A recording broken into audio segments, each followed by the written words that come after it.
Kita akan membahas emiten bernama PT Janu Putra Sejahtera yang bisnisnya ini di bidang perunggasan poultry atau ayam ya, sama dengan kode sahamnya yakni ayam. Nah, di sini kita akan membahas terlebih dahulu dengan rencana IPO-nya. Kita lihat pada slide berikut. Nah, di sini saham yang ditawarkan emiten dengan kode saham ini sekitar 800 juta lembar atau setara dengan 20% dari kepemilikan publik atau free float. Kemudian harga saham sendiri yang ditawarkan berkisar dari 100 sampai dengan 110 per sahamnya. Nah, dengan jumlah saham yang ditawarkan dan harga ini, maka akan memperoleh dana segar sekitar 80 hingga 88 miliar. Nah, sebelum itu sebagai pelaku pasar kita wajib mencermati tanggal ya. Karena di sini per 16 November kita sudah mencapai di masa penawaran awal. Nah, jika kita melewatkan ini, tenang saja karena masih bisa mengikuti di masa penawaran umum yakni di tanggal 24 sampai dengan 28 November 2023. Kemudian nanti tanggal pentingnya pencatatan perdana di BEI pada 30 November 2023 atau akhir bulan ini. Nah, beralih kepada dananya ya yang akan diraih dari aksi ini, PT Janu Putra Sejahtera ini akan menerima 80 sampai 88 miliar. Nah, kira-kira dana ini akan digunakan untuk apa saja? Mari kita lihat pada slide berikutnya. Nah, di sini terlihat ya bahwa mayoritas dana itu akan digunakan untuk pembelian tanah. Nah, ini ada dua yakni sekitar 50,79% atau setara 40,63 miliar ini akan digunakan untuk pembelian tanah di Desa Ngawis, Karangmojo, Daerah Istimewa Yogyakarta yang nantinya akan dibangun untuk kandang ayam breeding. Kemudian sekitar 19,40% atau setara 15,52 miliar ini digunakan untuk pembelian tanah yang nantinya untuk pembangunan fasilitas hatchery baru atau penetasan telur ya. Ini di Desa Tuksono, Kulon Progo. Kemudian sekitar 11,53 M atau porsinya 14,42% ini digunakan untuk melunasi utang kepada entitas asosiasinya yakni PT Janu Putra Abadi. Dan sisanya ini nanti digunakan untuk pembelian parent stock day old chick atau ini merupakan ayam bibit begitu ya, sekitar 12,31 miliar. Nah, dengan penggunaan dana IPO ini, sekilas kita sudah tahu bahwa bisnis perusahaan ini di sektor ayam ya. Nah, kita ingin melihat lebih dalam bagaimana dengan bisnis perusahaan. Kita lihat pada slide selanjutnya. Nah, di sini ada beberapa segmen dari produk dan jasa yang diusahakan ya oleh operasional bisnis perusahaan. Di sini ada day old chick parent stock atau merupakan bibit ayam yang akan menghasilkan ayam broiler untuk distribusi ke industri peternakan ayam. Jadi ini untuk bibit ayam yang indukan. Kemudian ada DOC final stock atau ini adalah bibit ayam yang nantinya ini akan dibesarkan menjadi ayam broiler untuk konsumsi komersial yang nantinya didistribusikan ke Jawa dan Bali secara khusus.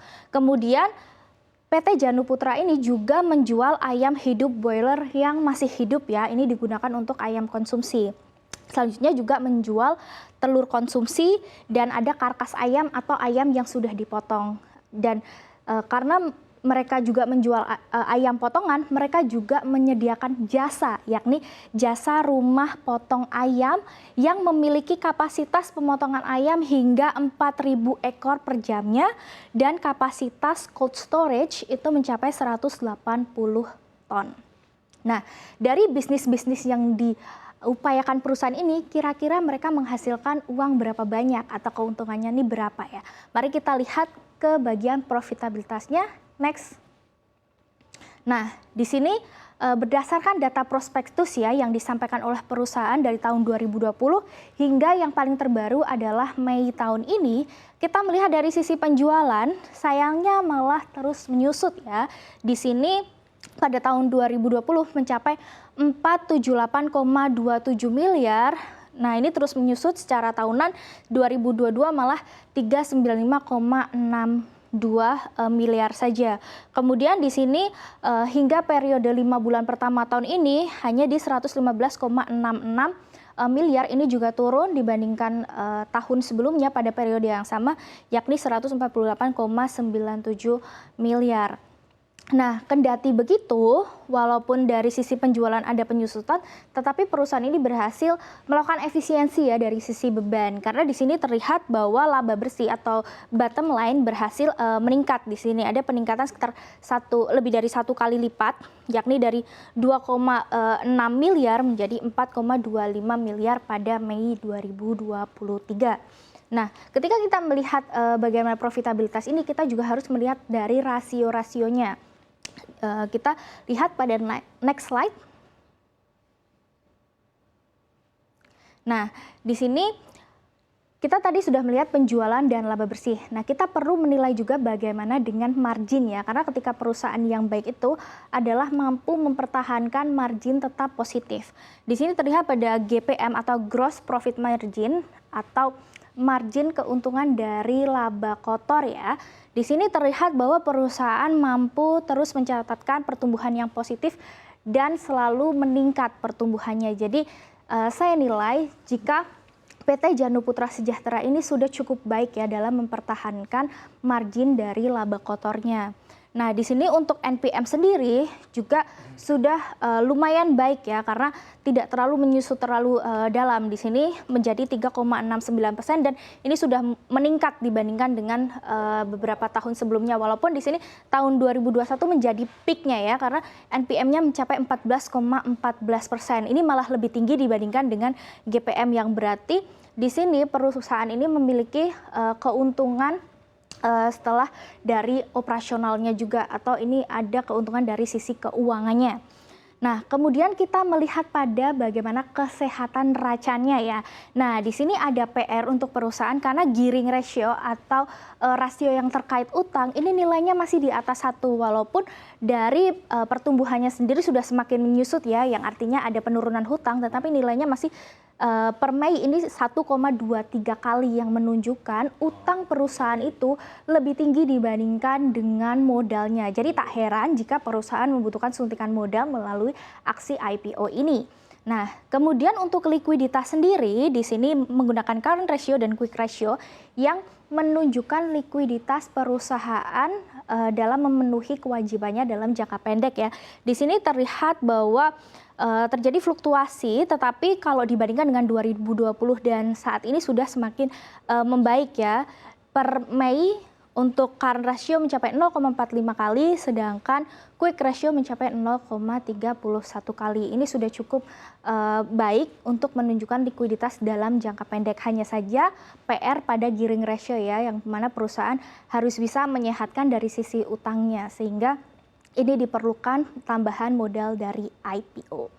Nah, selanjutnya kita melihat bagaimana dengan prospek bisnisnya ya. Kita lihat pada slide selanjutnya.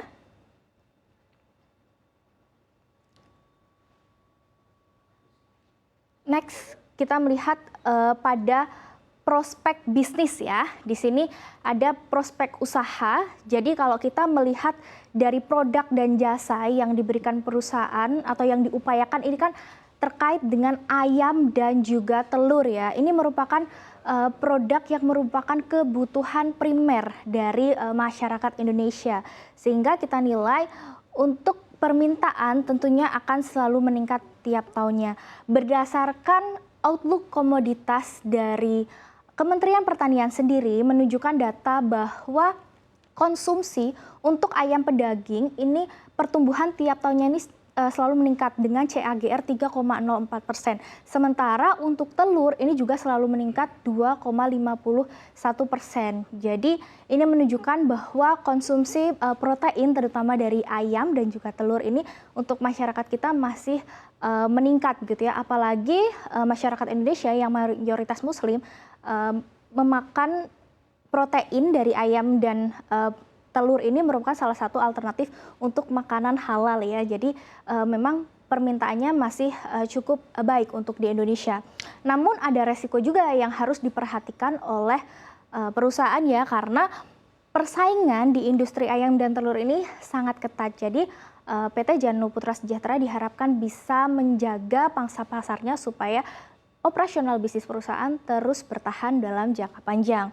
Kemudian risiko lainnya terkait dengan wabah flu burung ya, karena memang bisnis perunggasan ini sangat sensitif dengan penyakit seperti flu burung, sehingga ini perlu dijaga dari kebersihannya dan juga operasional bisnis yang sesuai dengan standar. Kemudian juga ada resiko kebijakan pemerintah, karena memang komoditas ayam dan juga telur ini kan merupakan konsumsi primer begitu, sehingga ini juga diatur oleh pemerintah, sehingga perusahaan harus bisa menjaga stoknya supaya tidak terlalu berlebihan namun juga tidak terlalu sedikit ya, supaya harganya bisa terjaga dan inline paling tidak sesuai dengan inflasi dan juga permintaan dari konsumen. Mungkin sekian begitu terkait dengan PT Janu Putra Sejahtera. Kesimpulannya, apakah ini menarik untuk dibeli? Nah, karena PT Janu Putra Sejahtera ini sebenarnya cukup kecil ya untuk raise dana dari IPO sekitar 88 miliar, dan kebanyakan itu tadi kan untuk membeli tanah ya, dan ini juga sebagian dari utang begitu, mayoritas ini juga untuk membeli utang. Tetapi jika kita melihat kembali kepada operasional perusahaan, ini juga pembelian tanah yang akan digunakan untuk ekspansi ke depannya. Jadi jika kita menilai dari profitabilitas yang masih terjaga positif, ini cukup menarik untuk kita cermati begitu ya. Tetapi karena saham IPO ini juga rata-rata risiko volatilitasnya tinggi, maka investor atau pelaku pasar juga perlu mencermati bahwa resiko ini masih bisa menjadi tantangan ketika nanti saham sudah mulai melantai di bursa pertama kali.